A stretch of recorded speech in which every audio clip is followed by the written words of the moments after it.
You are listening to a Raptors podcast, the place every week for all things Raptors. Get ready and never underestimate the heart of a champion.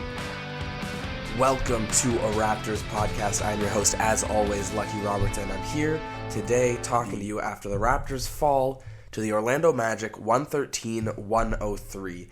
This whole week, 3 losses. Not expecting that, especially having a game against the Pistons, who at one point, were the worst team in the NBA. How things have changed. They are now only basically 10 games below the Raptors at this point. Don't think they're ever going to get there, but still a lot of season to go, I guess. The Raptors do fall to the Orlando Magic. Gary Trent Jr.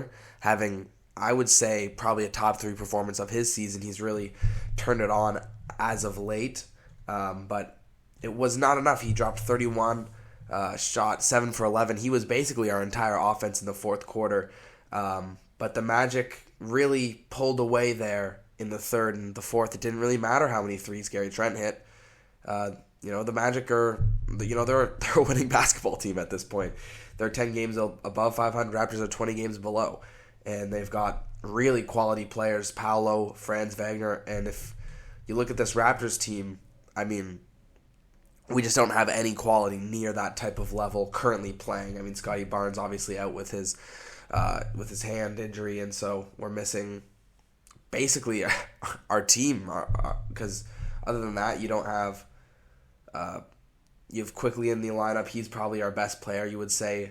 You're missing out on RJ. I hope his family's doing well after his brother unfortunately passed away this past week. I actually remember watching YouTube video, I'm pretty sure it was Open Gym, where they were just meeting up, seeing how RJ, his story basically, and him, Kitchener, all that stuff, and it eventually got to a point where they were showing his brother doing the exact same stuff that he used to do, and I remember thinking, I can't wait to see his brother come into his own, at least, look for him in D1 NCAA, but he never got there, unfortunately, and it's just a great Canadian talent. I think didn't really get to see his talent bloom and flourish, and it's unfortunate, but I hope RJ and his family, I hope all the best for Rowan, his dad, and Rowan Jr., RJ himself,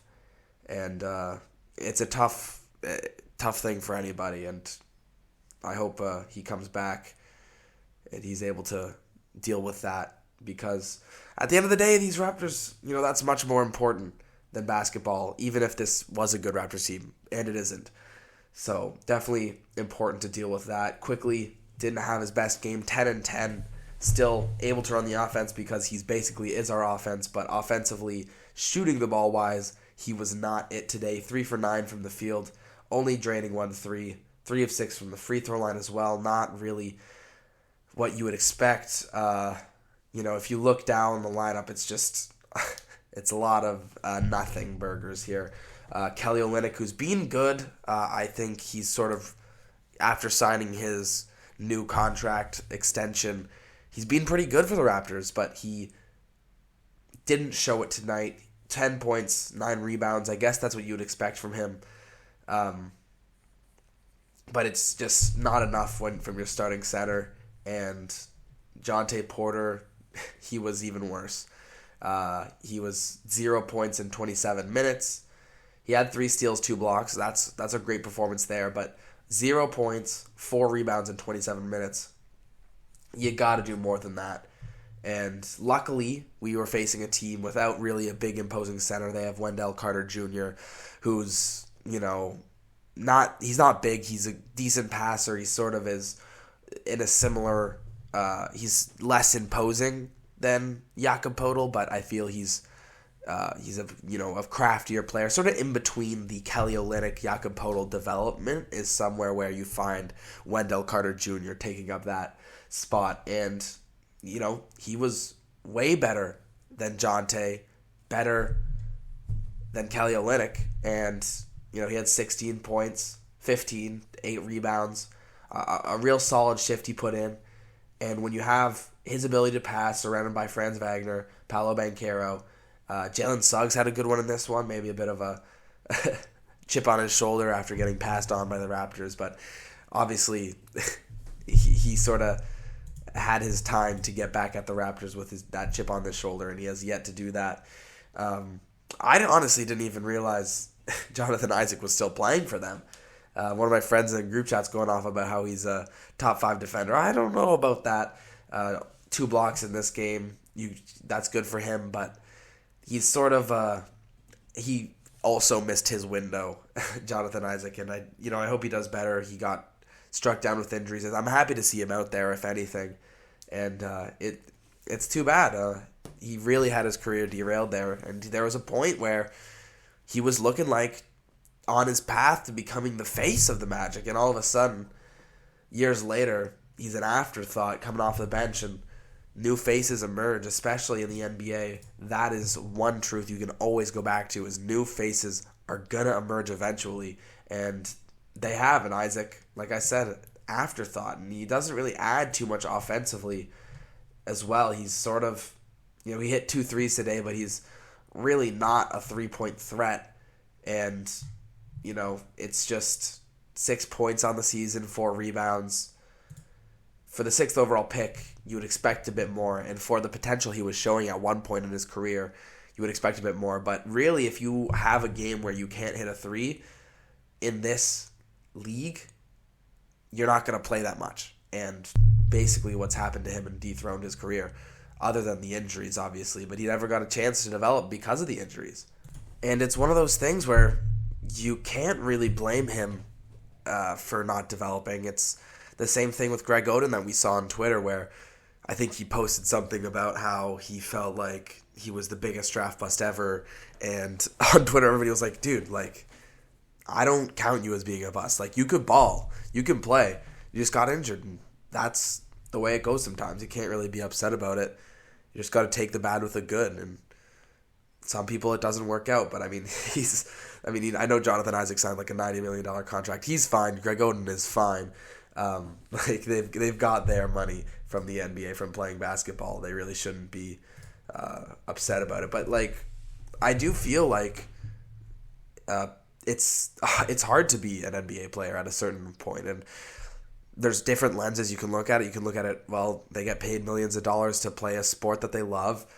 Why should I care that that they feel like they're attacked on social media? But it's also why are you attacking people on social media in the first place, right? That's the way I look at it, is try to be the best you can to other people. It doesn't matter if they can take it.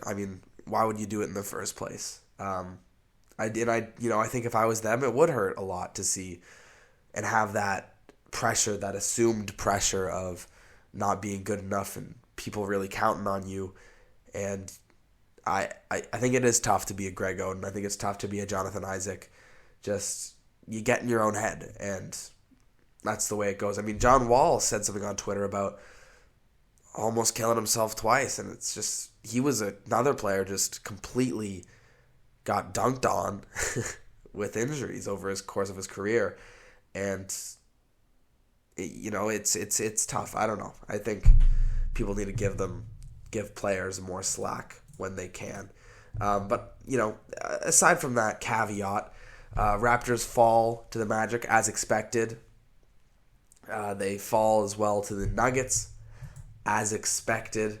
That's sort of how this goes. But the one game that was not expected, Raptors playing the Pistons. Raptors with about as strong as a lineup as you're going to get at this point in the season. We had the same starters from the Magic game, where we only lost by 10 and we lose by 9 against the Pistons.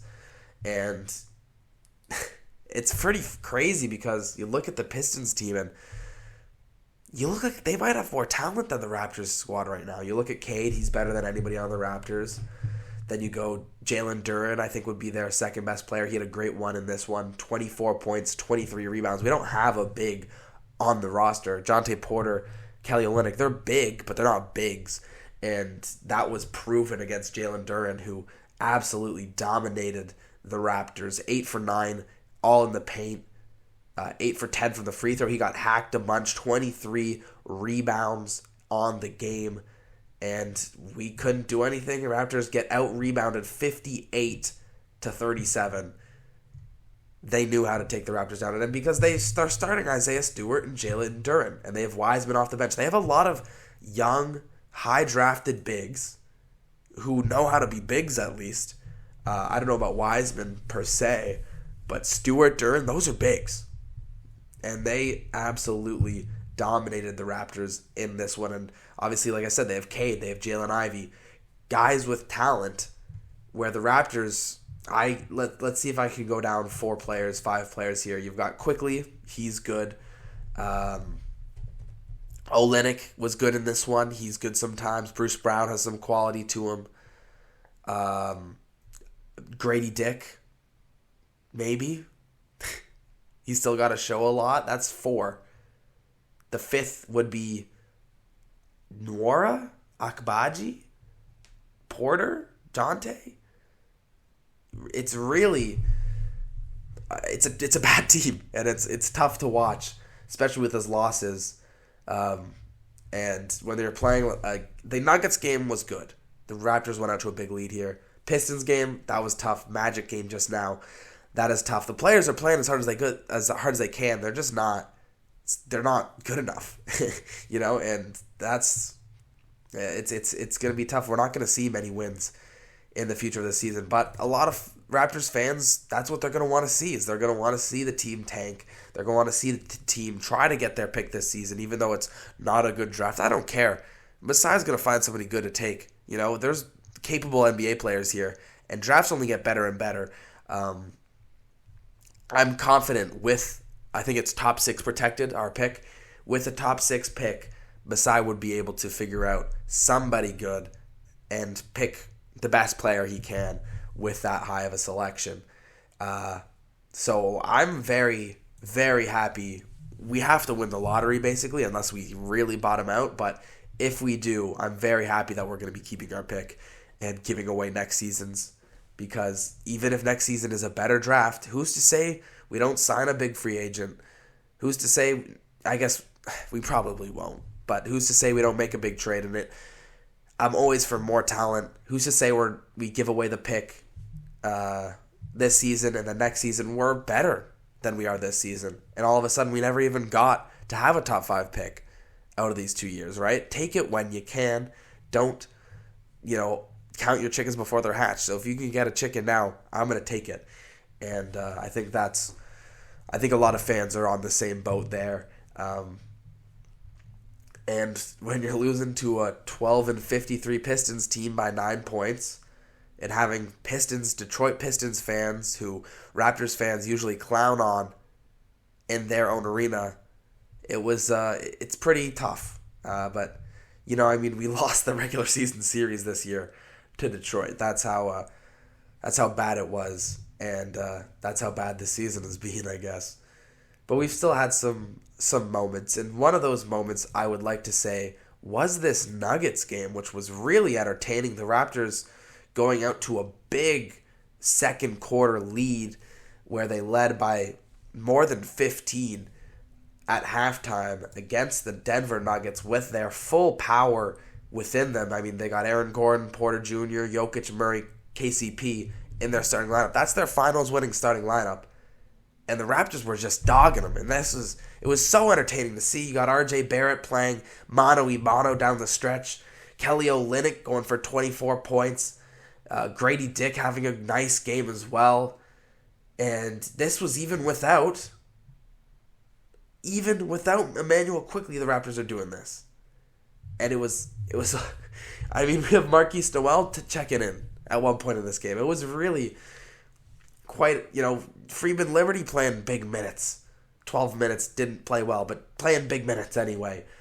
And we took it to the Nuggets and almost took the game. It went down to the wire. Nuggets ran away with it by the end, but RJ Barrett really, really stamped himself upon the Raptors in this league in this game. 26 points.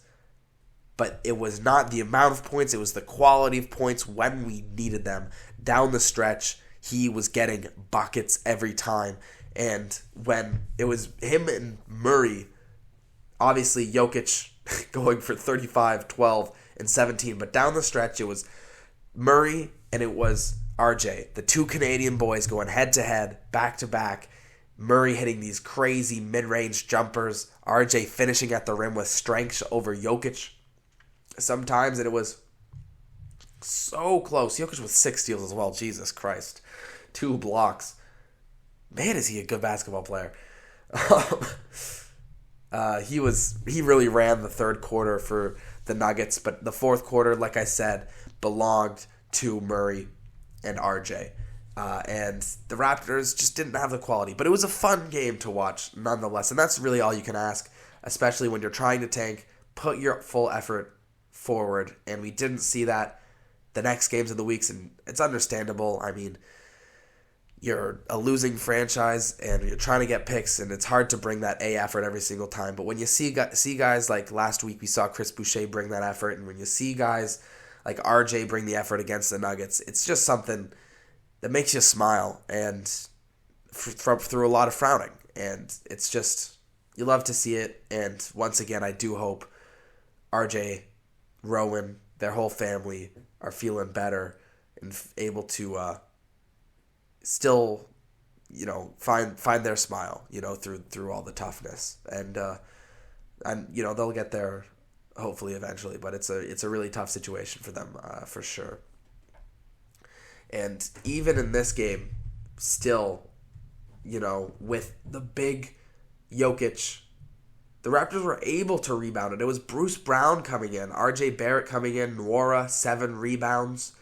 That's if he can start boxing out, getting a lot of rebounds, that's a big role we need the Raptors to fill. And he can carve out some minutes for himself if he's able to do that. And the Raptors were able to do it against the Nuggets and a big center in Jokic. And obviously on the bench, the Nuggets aren't really pulling up another center. Zeke Naji, would you say, is their next big. DeAndre Jordan didn't play in this one. So it's, you buy more rebounds in that time, but it's something you would like to see against the Pistons. It's something you would have liked to see against the Magic more. And just put your heart out there. And it didn't happen that week. This week, with the 3 losses, but that's the way it's going to go. Next week, upcoming on the schedule, we have, so it looks like I'm going to have 4 games for you upcoming. Like I just said, the Orlando Magic, once again on Sunday, Sacramento Kings, Oklahoma City Thunder, and the Wizards on Saturday. So that's going to be the week. Do I think we're going to win any of these games? Obviously, in Washington, we should win this game. But looking at the roster talent that is currently available and healthy for the Raptors, I see us losing every single one of these games. We could probably sneak out 1 win out of the 4. So, who knows? It doesn't really matter to me at this point. Just looking to see some fun basketball games like we saw against the Nuggets, like we saw in the OT game versus Portland. Just some fun basketball. Not really looking for 10-point losses to Orlando and Detroit. But if that's what they give us, that's what they give us here. We are running out of games left in the season, and I am going to be more upset when the season's over and I don't have anything to watch. So that's how it goes. But after now, I'm going to be going over the lay of the land in the league, and then I'll have you guys on your way for the rest of the week. I will be back in a second. All right, so I am back, and we have our first clincher of a playoff spot in the Eastern Conference. It's the Boston Celtics. Who would have thought it? Definitely me. 52-14. They have clinched a playoff spot in the top 6 even. So it's, finally everything's starting to shake out. Below them, they've got the Milwaukee Bucks, the Cleveland Cavaliers, and New York Knicks, Orlando Magic. Same teams it's been for quite a while now. I think, the Pacers rounding out in 6, and that's probably who it should be. Maybe the 76ers take their spot and have the Pacers and Heat in 7 and 8, and then the Bulls and Hawks just figuring out what they're doing with themselves. But they're going to have, basically the rest of the season to do that, the rest of the year to do that. But, good on the Celtics. We're going to see teams join them. I do expect to see, like I said, the Bucks, Cavs, Knicks.